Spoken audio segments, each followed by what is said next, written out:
Hi, my name is Jana, and I'm gonna go through some topics of image processing. And the first video is about point processing. Point processing is a method of image enhancement when we apply certain operations on each pixel separately. So the output pixel has different value. What I mean by that is, for example, we have an image represented, right? This is, for example, the image, and we have pixel positions described by X and Y axis. And we have this pixel, for instance, I don't know if you can see, but it's 100. And for example, we want to make it brighter. So if we want to make it brighter, we just have to enhance it. For example, I want to make it 150, or let's make it completely white, 255. So then we have to add a certain value, which is, for example, 155, right? So it will give us the output image of 255, which is white now. So the function for brightening the image is basically taking the input image and adding some value by which you want to increase the pixel value. That will brighten the image. We can say the same about if you want to decrease the brightness. So you just minus, instead of giving more value, you just decrease the value. So you can minus 50 and it will be 50 there. So the image is darker now. All the pixels are darker by 50. We can also adjust image contrast. For that, there is a different function. We multiply the value by a certain number. So, for example, we got the input image, and then we are multiplying by some factor that gives us the output image. And usually, if the factor is over 1, that will increase the contrast. Contrast up. Right? And if the factor is less than 1, then the contrast goes down. These are basic gray level mapping operations we can do in point processing. So getting back to point processing and gray level mapping, the alternative for that is also logarithmic mapping, which is useful enhancing quite vague pictures. For example, we have some dark picture with some bright pixels in it, and we want to enhance the picture so we can see it clearer. The function for it is our output image will be resulted if there is a constant scaling factor, which I will show in a minute how to calculate, multiplied by logarithm, and 1 plus the input image. By input image, I mean the certain pixel, right? So the scaling factor is basically the highest value of a picture divided by logarithm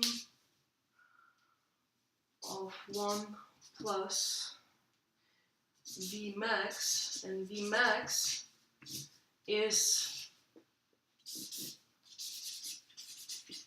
the maximum pixel value within the input image.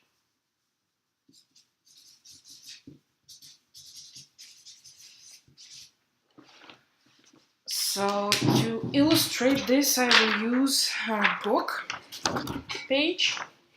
We can see it here. So this is the input image, which is very dark, right? And we want to see some more detail to it. This is a representation of the function itself. That's why it's not linear function. So basically, after applying this function, we get the brighter image. Yeah. Another way to do it, if for example the image is bright, very bright, and we want to bring more detail by enhancing the dark pixels, it is called exponential mapping. And the function for it is as follows. I don't have space. I can do it here. So exponential mapping is as follows, where we also have the constant scaling factor multiplied by k, which is a parameter that can be used to change the shape of transformation curve, to the power of the input image pixels value -1.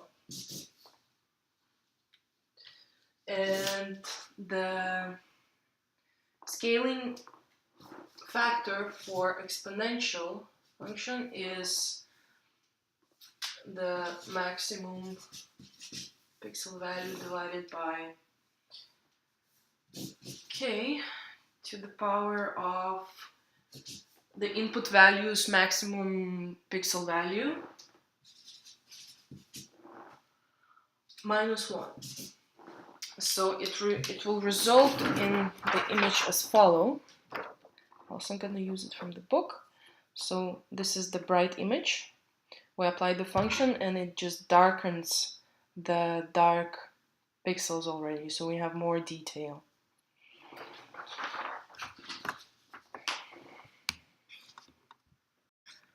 Another topic for point processing worth mentioning is the histogram. What is a histogram? Histogram is representation of how many of same pixel value there is in an image. For example, let's say we got this axis.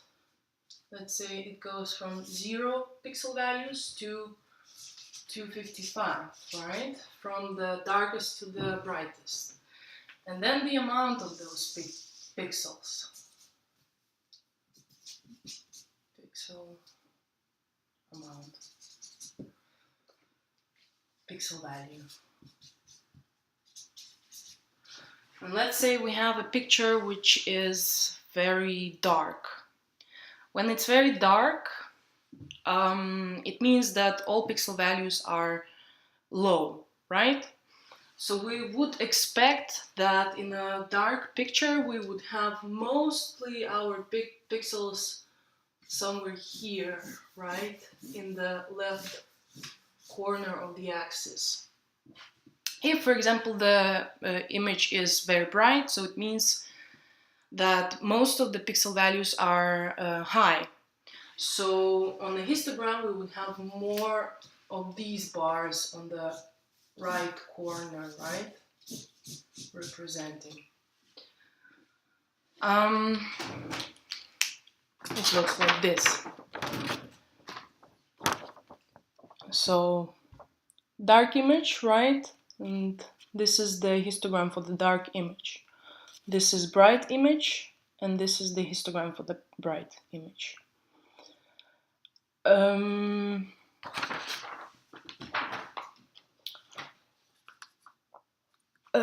Histogram, we cannot actually, from data collected, like from a histogram, we can't reproduce the image because it just shows the values of the pixels, not the positions of it.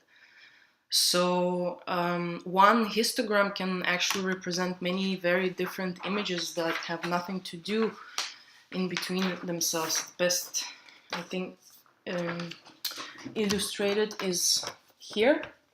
As you can see, this is one histogram, and it can belong to all of these images. So the only information we get is how bright or how dark the image is. And that leads us to another correction we can do with it. It's called histogram stretching. Histogram stretching is, let's imagine that we have an image. Let me find another color.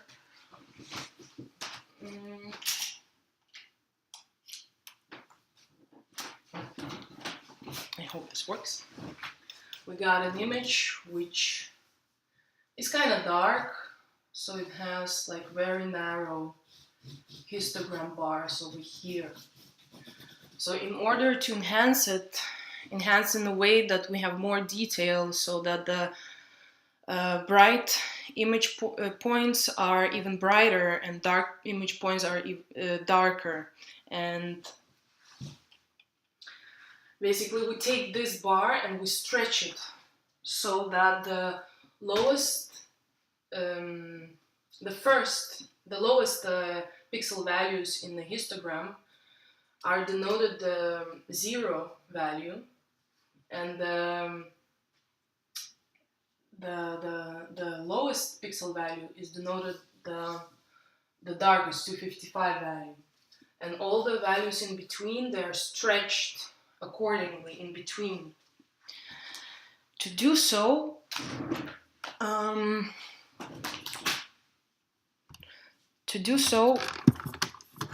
we can apply a formula which looks as follows.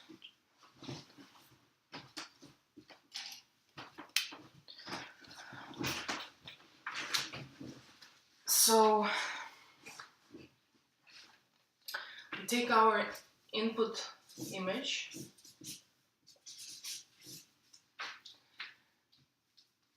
and we subtract from it the lowest pixel value, which is f1. So somewhere here, right? We got this is that. And we got this, and we multiply it by a value that we get when we divide 255 by the difference between the highest pixel value, which is in the right corner of the histogram, this point, and we minus the lowest pixel value, this one. So we have this in between value, and that will give us the output image with the stretched histogram.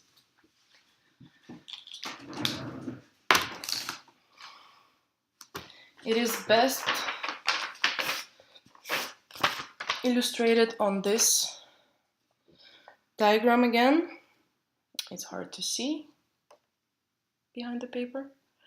So this is the stretched histogram picture. We can see that it has the most detail and the most contrast of all of them. Yeah, and the shape of the histogram is very similar, it's just stretched. So it means we fill out all the pixel values. That is all about the point processing. Thank you. Bye.